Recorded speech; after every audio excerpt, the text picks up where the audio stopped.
Peddars Way!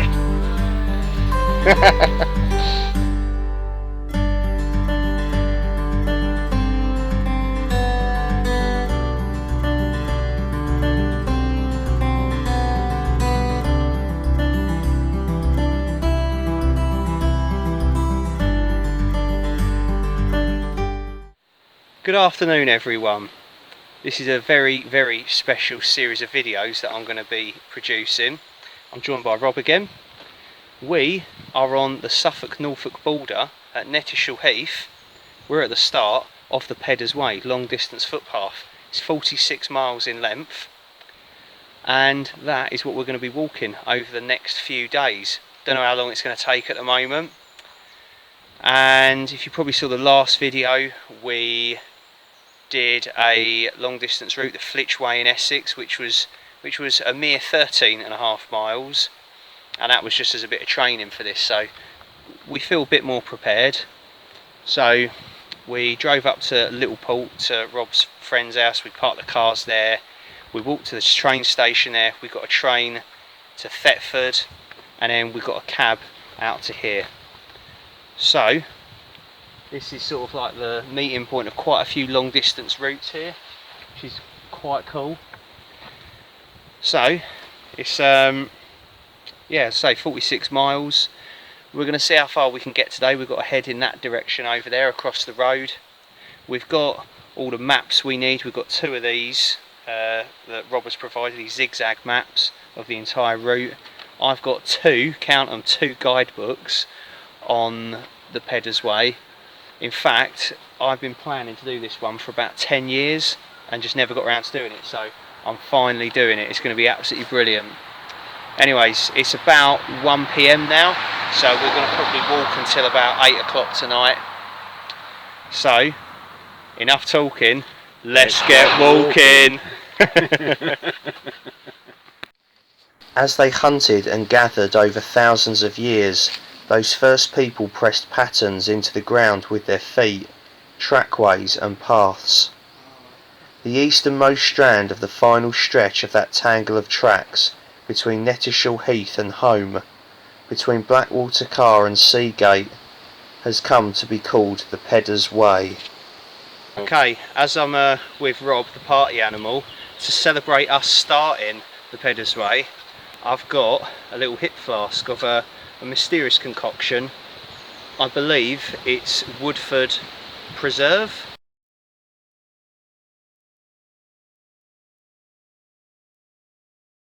Or Reserve, one of the two anyway, and I think it's like a Kentucky straight bourbon whiskey or something that my mate Tommy got me for Christmas many years ago, and I've only just finished the last of it in this bottle. It seldom makes an appearance because it's so strong. It's about 42-43% or something. That's strong for me.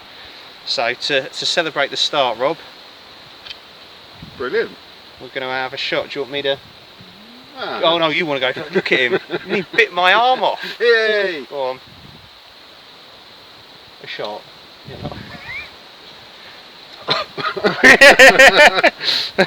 Come on, the lads. Oh, bloody hell. Right. Cheers, everyone, to a good adventure.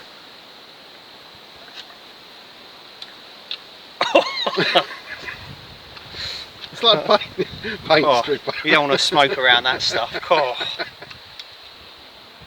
Oh, give me a cider any day, but yeah, that's to celebrate. Off we go.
Welcome back everyone.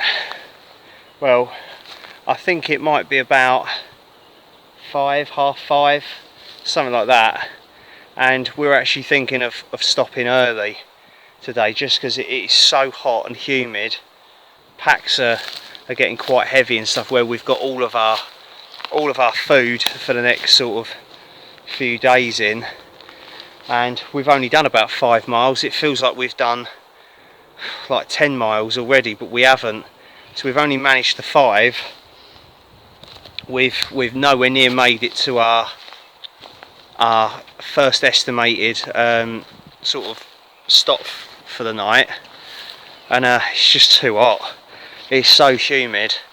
It's not much cooler than it was at the weekend when me and Rob did the Flitch Way, which, when we think about it, at the time of filming this, it's less than 24 hours since we finished the Flitch Way. So I think we're still recovering from that a bit. Well, I am anyway. I feel absolutely shattered, and yeah, we're gonna get set up. Well, we're gonna set the stuff up. We're not gonna set it all up just yet. We're just gonna like sit down and chill out really, and get some food on the go and stuff like that, because I've got to start lighting the pack and getting through the food that I've got in here and stuff. I said to Rob, I'm not really planning on stopping in pubs or anything to get food. Maybe like a half a cider or something, but I've got all the food I need really. Apart from at Castle Acre, where we'll stop, you know, have a good rest and stuff. That'll be the easiest day of the lot, I would have thought. Probably even easier than this one. So yeah, anyways, Rob's putting his footprint down, and we're gonna sit and chill out honestly, and then camp really. That's enough walking for today. We'll get up early, light our packs, we'll smash through a fair few miles and do it that way. I think that's probably the best option. Yeah. Now, I know I said I wasn't going to bring any alcohol, and I probably shouldn't have, because it's probably what's knackered me out, having the extra weight, but it's just this one. It's a little 330ml bottle of Scully cider. I had this in Blean Woods near Canterbury, Kent, when I went with Matt, and this was the one that I liked the most. It's the Crips Pink Apples one. It's a really nice sweet sort of taste to it, 4.5%, and it's a South African cider. There we go. Anyway, cheers. I'm going to get rid of this, as I say, get rid of the weight of it.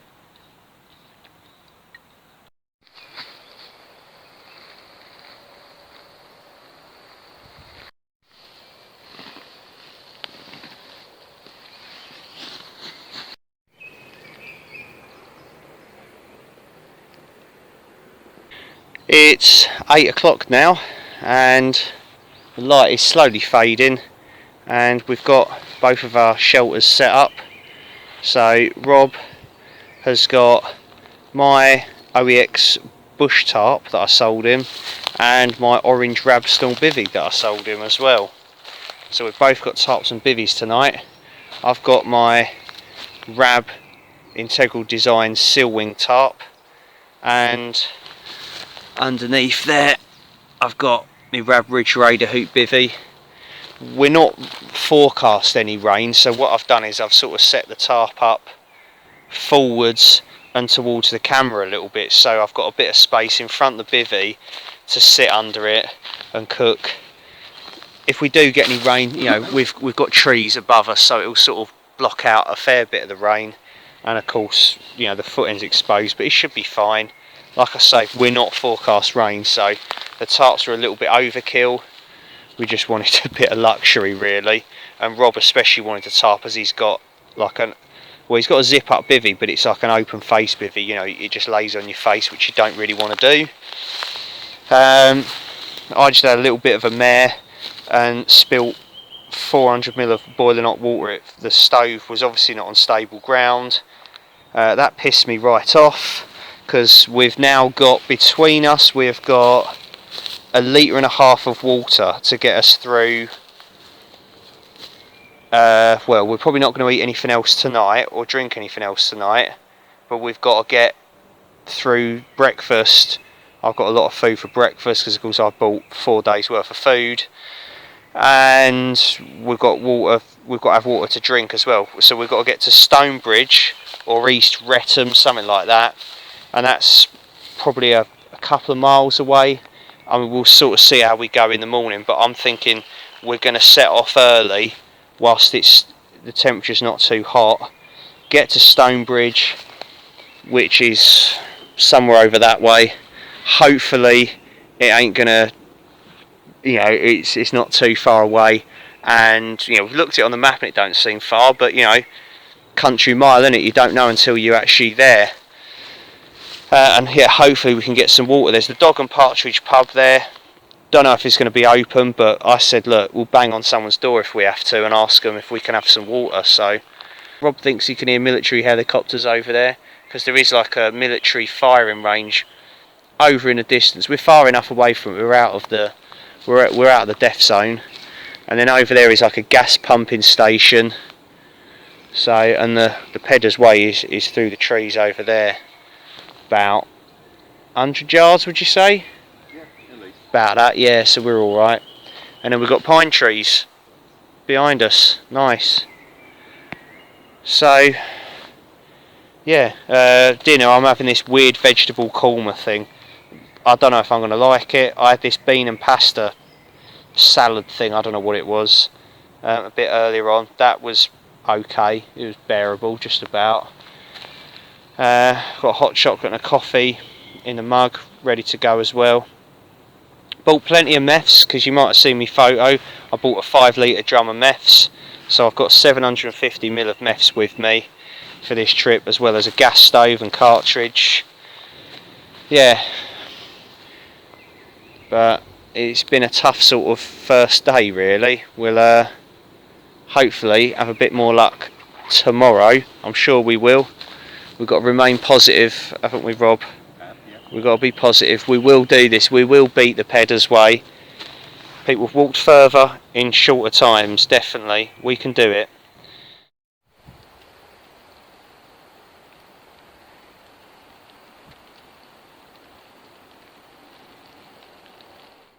Half 10 now, and it's starting to get properly dark now, although the sun is still sort of visible just over there, but it's late enough now. We're going to get some sleep so we can get up around 6 or 7, and update on the tarp. Rob managed to trip over the guy line and tore me tarp a bit here, but we've sort of repaired it with a bit of gaffer tape and tied a plastic bag around it and stuff. It was a bit gutting, so it should work for the rest of the trip, but it's not ideal on the first day. And yeah, tomorrow morning, once we resume the walk, we're going to get some water from the nearby village at Stonebridge. So yeah, hopefully tomorrow will be a more successful day. So we will sign off now and chat to you in the morning. Say good night, Rob. Yeah, night everyone. See you tomorrow morning. Good morning again, everyone. It's coming up to 8 AM. We was up at about 7. Rob has already packed up. He's got a coffee on the go. He's just perusing the map. We've decided we need to get to Little Cressingham today as a minimum by sunset. So we've got a lot of walking ahead of us. We've really got to make up the ground today. We've got just over a litre in fluids for both of us. So our next destination is at Stonebridge, or next sort of major sort of settlement, and we're going to have to try and find some water there. So I've got just under 500ml of flavoured water, and then about 600ml of or thereabouts of plain water. So you know, we're going to get through that pretty quick. We're starting to pack up. and breakfast is going to consist of a natural muesli with milk, and I've added a little tube of like strawberry jam to it, a caramel cereal bar, a little fruit smoothie puree thingy bob, coffee and a tea. This is all from British Army ration packs, by the way. I'm not going to bother reviewing them, but I've had some of the stuff time and time before, really. Bivvy was really good last night, no condensation issues. A little bit chilly in the early hours, so I had to put a hat and down jacket and some Arctic socks on, but I've got my summer sleeping bag with me, so just got a little bit chilly on the legs. Mat worked fine, pillow worked fine. That's all of our rubbish. Alcohol stove's doing well. Still got quite a bit of meths left for the trip, as well as gas. We're all packed up. We're leaving absolutely no trace. Robber's got the rubbish on his back. Enough talking. Let's get walking again.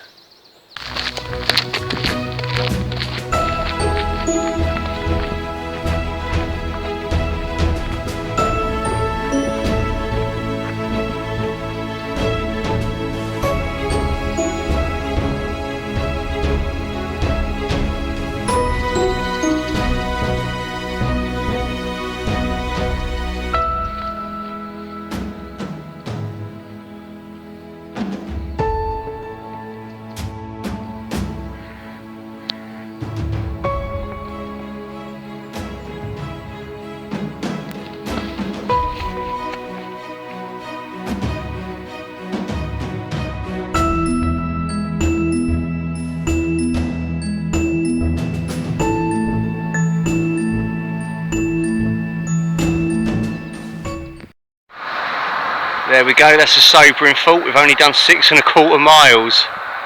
I believe we are actually at Stonebridge now. There's a nice windmill over there. The village of Stonebridge is named after the stone bridge that used to cross the railway line. The village is also sometimes referred to as East Wretham, depending on which side of the road you're standing, and is little more than a straggle of houses along a single road, but it is home to the Dog and Partridge pub.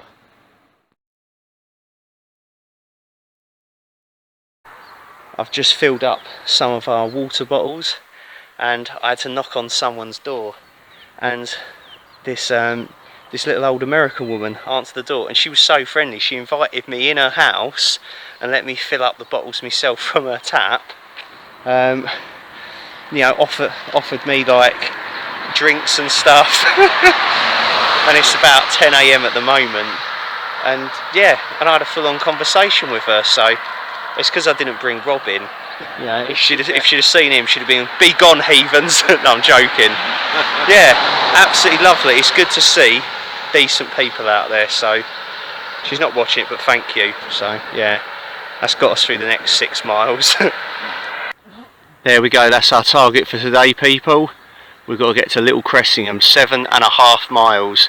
That's the minimum we want to be doing today, definitely. As I say, we've only done 6½.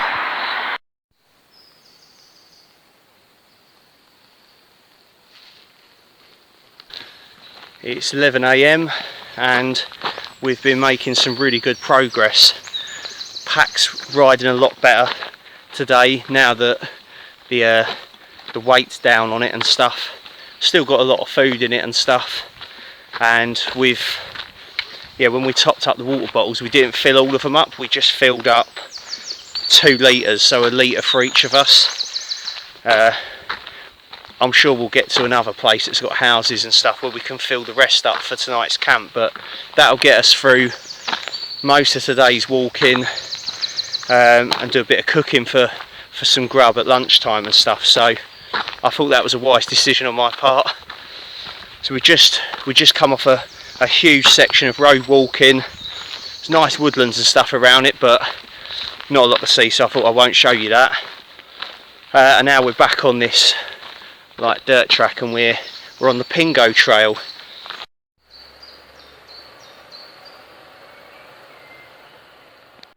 A Norfolk songline was an arts project inspired by the Peddars Way. A songline is originally an Australian Aboriginal concept that explores the connection between a track and the landscape it passes through. In the form of a song, the history of the path and the formations around it are told. The Norfolk songline was created by Hugh Lupton, who wove poetry, imagery and song together to bring the landscape of the Peddars Way to life. A series of temporary sculptures including arranged stones, reed veins, earth rings and flint mounds first accompanied the story, but subsequently 5 stone sculptures inspired by the project have been created and set along the trail, providing a reminder of the past and history of the countryside whilst acting as waymarkers. This area is an important patchwork of grasslands, ponds, woods and scrub covering 346 acres. Thompson Water, a shallow lake artificially created in 1845 by draining a tributary of the River Wissey, covers 40 acres. Unusual landscape features include pingo ponds. Pingos were low hillocks formed 20,000 years ago during the last ice age, when spring water below the surface froze to form lenses of ice that pushed the earth upwards. In warmer months, when the ice melted, the surface soil would slough off and gather around the rim of the hillocks. Once all the ice had melted, the remnants of the hillocks collapsed to leave shallow craters which are filled with water to become ponds. The name comes from the Eskimo word for hill. Pingos are currently found only in areas of permafrost, such as the Arctic tundra. Most pingo ponds in England have been ploughed up or lost, but a number remain in the brecks, the best examples of which can be seen on Thompson Common. The ponds are home to a unique range of wildlife and are excellent breeding grounds for amphibians, dragonflies and damselflies. We've just arrived at Thompson Water, this lovely lake I'm guessing by the looks of things, and we were hoping to make it to here last night and wild camp, but I'm kind of glad we didn't really, because I think this is a private fishery, so, and there's not really that many places around here anyway. I mean, the other side of the track is a military firing range, so you can't go in there, and the rest behind us is all privately owned, as I say, like I think a private fishery, so it worked out better actually to stop last night earlier than what we'd hoped for. Yeah, sun's coming out again, it's getting warm. We've just had another little break, smashed a load of food down ourselves, and just putting water away like anything. Loads of like isotonic drinks, carb, electrolyte drinks. It's pretty bad, so, but it's helping anyway. So we're going to press on anyway, seeing as there's nothing really to stop for here. Get back to you soon.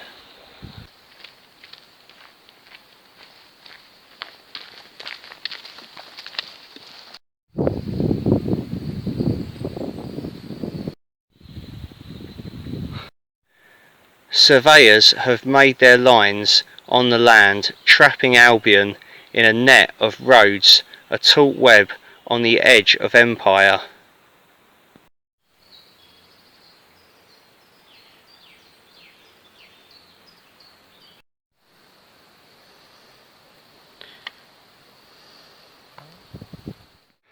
Little Cressingham is another small hamlet centred on a crossroads just off the main road, and it's a sleepy place with no services and just the one accommodation option, a bed and breakfast. Over the crossroads and just down the hill stands a partially collapsed church, St Andrew's, whose ruined tower makes for a striking silhouette, whilst the nave is still in use for services. Okay, it's about 2:30 and we've just arrived in the village of Little Cressingham. I say village, it's a few houses really. Don't look like it's got a pub, which Rob is very disappointed about, as am I. but we're going to be heading over that way somewhere. But Rob's found a bench, and I think we both need to just sit down and rest and cook some lunch, although we've not got a lot of water, so I think we're going to have to knock on someone's house here and grab some more water. But it's Rob's turn to collect the water this time, so yeah, it's getting warm again, so yeah, I think I have a much needed rest. I'm going to take my shoes and socks off, air my feet, massage them a bit. I feel like I'm getting a couple of hot spots even though I'm wearing trainers, and yeah, do some grub. So sorry I've not filmed much on this one and stuff. I'll be honest with you, there ain't been a hell of a lot to see really. It's not been like earth-shattering views. It's been nice, you know, it beats a poke in the eye or being stuck at work, but there ain't been a hell of a lot really that warrants filming. So yeah, right, it's lunchtime, we'll chat to you soon. So we've just had about an hour's lunch break at Little Cressingham, leaving the village, and we zoom in, we can see what look like the remains of the windmill here. Looks quite cool. It's got like the cap removed, the sails have gone. It's just like the tower of it really. The water and windmill at Little Cressingham was built around 1821.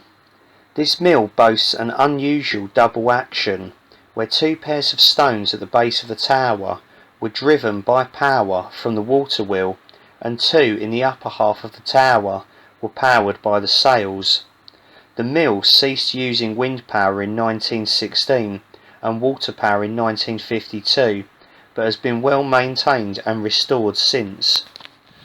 Okay, so it looks like we've got another long section of dull, uninteresting road walking again, and we've got a new destination for tonight. We are going to aim to try and get to the village of North Pickenham, which has got a pub apparently. I've seen a little strip of woodland right next to the Peddars Way that's probably a quarter of a mile outside of the village, and yeah, the idea is hopefully to get to there tonight. As I say, hopefully the pub will still be open, and hopefully they'll still be serving food, because Rob has just eaten the last of his food and has run out of food now for the entire trip. So I've still got tons of food left, so we'll get him to the pub, get him some food, and no doubt I'll probably have to bail him out of a couple of snacks here and there. Luckily, the British Army ration packs have got a thing called just nuts in them, and, excuse my French, they are fucking awful. So Robbie's going to be the proud owner of a bag of nuts. But other than that, I'm eating the rest myself. No, we'll see. But yeah, it's a tough one this. I have got the tiniest of blisters that's formed on my right heel. It's not too bad. I took my shoes and socks off a Little Cressingham, aired them out, massaged them and stuff, and they feel like $1 million. They feel so much better. We've got water full up as well.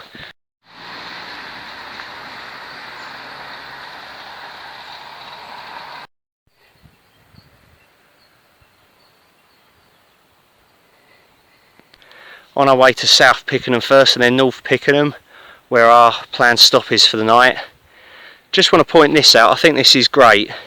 So it's off of the Peddars Way, but the National Trail people, whoever that do the signposting, they tell you where pubs that are just off the route are, and they give you a telephone number so you can call up in advance, you know, if they've got, you know, rooms, you know, see if you can go, have you got accommodation, you got any rooms for us to stay in, are you still serving food, stuff like that. You can call them up in advance. I think that's brilliant. That's a really good idea. So that's the old Windmill Inn, and that is down there. We're not going that way, of course. We're heading north where Rob is, and we have come from down there, and trust me, it has been a straight country track like this for I don't know how long, since we left Little Cressingham. and it's probably coming up to about 5 o'clock now, so we've been like this for an hour. It builds mental fortitude, this, I'm telling you. Apparently, I hope so anyway. That's the sight for sore eyes. It's just gone 5 PM. In an hour we have smashed it, although it claims we've only done 3¼ miles. I think that's bullshit. We've done further than that, definitely. North Pickenham, 1¼ miles.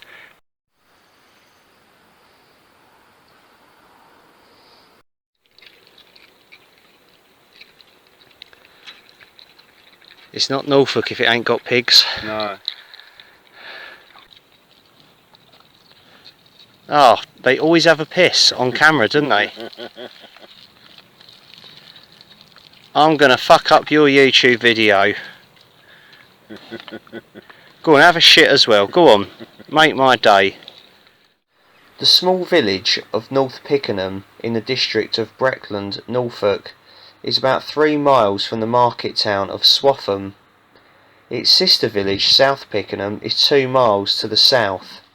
The village is thought to be named after its Saxon leader, Pinker, Picker, Paker, or maybe Picia, with ham meaning homestead. The former Royal Air Force Station, RAF North Pickenham, is to the west of the village. During World War II it hosted US Air Force Squadrons 491 and 492, equipped with B-24 Liberator bombers. In the late 1950s and early 1960s, 3 PGM-17 Thor nuclear missiles were located here. More than 500 members of the 42nd Bomb Group lost their lives in 64 missions flown over 3 months in 1944. The airfield has been converted and is now home to 8 wind turbines visible on the skyline.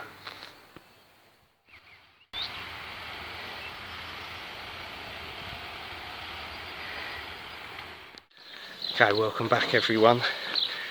It's about 6:15.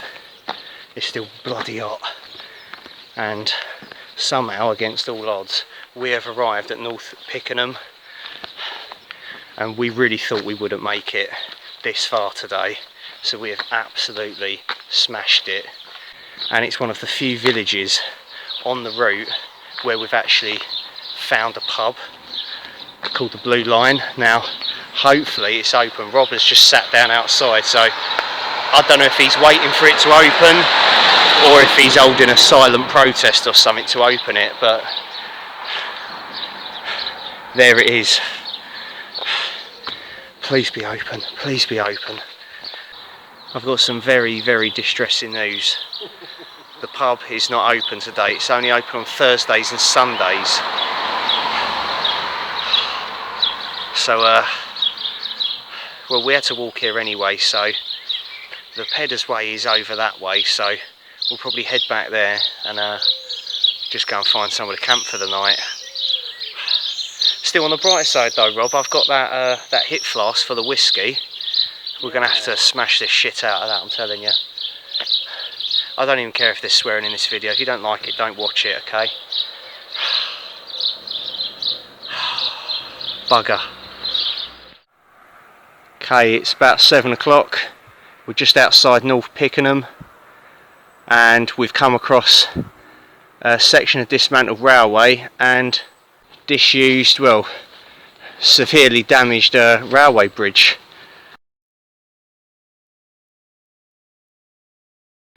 Pretty cool. Reminds us of the older Flitch Way that we've just done. That's pretty cool. We're now looking at potential places to pitch up and wild camp for the night, so fingers crossed. We're just looking at woodland. There is this bit of woodland here. We don't know what it's like. We've just seen it on the map and thought that looks interesting. Could be campable. We don't know yet, so if not, we'll have to look at some woodland a little bit further along, but we don't want to walk too much further today because we're pretty beaten up now after the amount of walking we've done. We've been walking since what, like 9:30 AM this morning, and it's now 7, Looks like a bit of a bomb crater or something. There are a couple of those on this Peddars Way, World War II bomb craters. Found that out from Simon, a bloke in the woods, as he's walked this.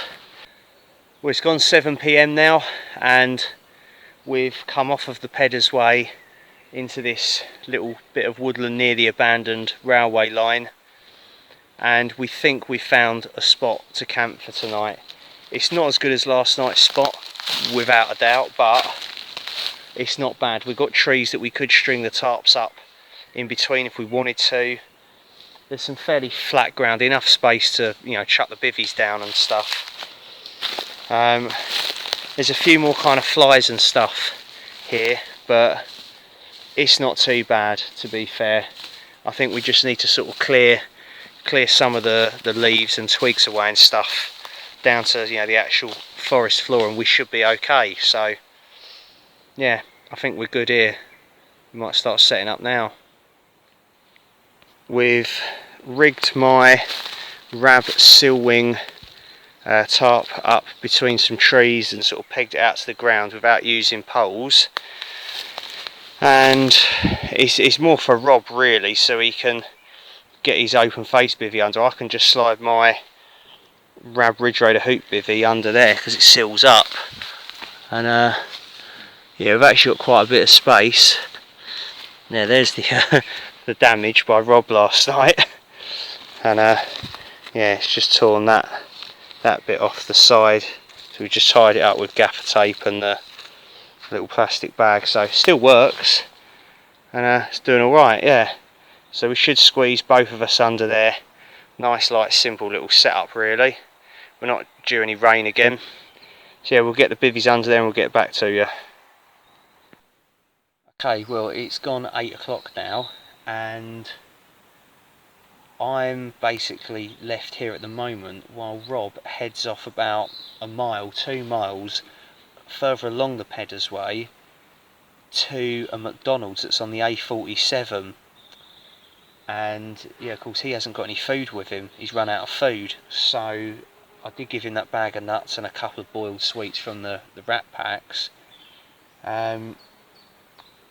but yeah, he's found the address for it, and the McDonald's is on the route as well, so he's going to go and get himself some McDonald's. We think there's a service station there as well, and if so, he can get himself some more cigarettes, and they might even sell ciders there, so we can actually still have a couple of drinks in camp tonight. So he's going to go and grab, like a, with any luck, fingers crossed, like a 4-pack tins of cider, get himself a cheeky Macca's and some fags, and come back here. So while he's gone, of course, I'm holding the fort. I've set up my bivvy, Rob's set up his. I'll just sort of show you. There we go. Oh, there we go. So my bivvy's just behind me, and then his bivvy's there, and we've got the tarp up above us. And oh, there we go, get you back in the right position. A couple of flies hovering about.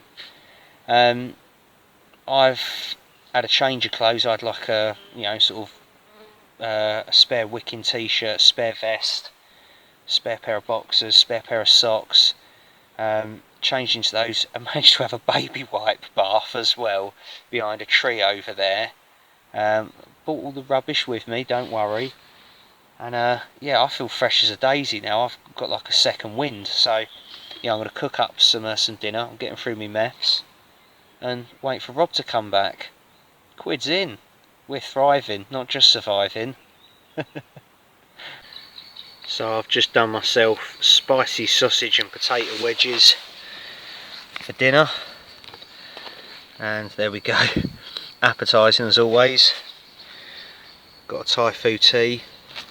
I've also got an orange flavour hot chocolate and a coffee in there. Rob's on his way back, he says, and guess what? He's only got ciders as well. He's got some bottles of Copperbergs. Yeah, he says it's a good 40-minute walk though from here to the A47 crossing. So yeah, he should be back sort of any minute soon with the goods. and he said the McDonald's there is pretty good, so I reckon, yeah, we're probably going to go in there tomorrow morning and have a McDonald's breakfast. Why not? It would be rude not to. Rob has returned and he's turned up with the goods. I've got a blueberry and lime Copperberg cider. Cheers, mate. And what have you got? You got the pear. The pear one. Yep. Lovely jubbly. And then he's also got two, count 'em, two wild berry Recorder ciders. Well, he's going to have another one. I'm probably not going to have another one. The one will do me. We've been looking at the maps and we've figured out that we've got about 5 or 6 miles to walk to get to Castleacre tomorrow. That's after we've had a McDonald's breakfast. So we're going to have to be up early, I think, like really early. And because Castleacre, I reckon I can spend about 3 hours there, like minimum, you know, sort of an hour looking and filming at the castle, and an hour looking at and filming the priory ruins there, and then, you know, like an hour to have a drink in the pub. Whilst I'm doing all of that, Rob's going to go and get his supplies, his food and stuff for the next, you know, 2 or 3 days, and possibly get himself a meal in a pub. I can go without a meal in a pub, that's fine. And then we've got a 2 3/4 mile stretch uphill of road coming out of Castleacre, and I think after that we've got about 12 miles of walking till we get to our next potential spot, which we've looked at is called Bunker Hill. So we're not sure we're going to make it to that point, and there is literally nowhere that looks like it's good for a wild camp. It's a lot of farms and stuff along the road, like along the Peddars Way track. Yeah, could be a tricky one, that, so we're not sure. We're going to sort of see. We're just going to hope for the best tomorrow and see what happens, really. So, but I'm looking forward to getting a good night's sleep anyway. We've earned it today. We've done a lot, but it looks like we're going to have a lot more to do tomorrow as well. But at least there'll be some cool stuff to see, like the castle and the priory. Oh, and the remains of 2 medieval villages at Great Palgrave. So that's pretty cool. So we'll probably sink these and then get some sleep. So we'll see you in the morning. Say good night, Rob. That's a good night. See you in the morning, everyone.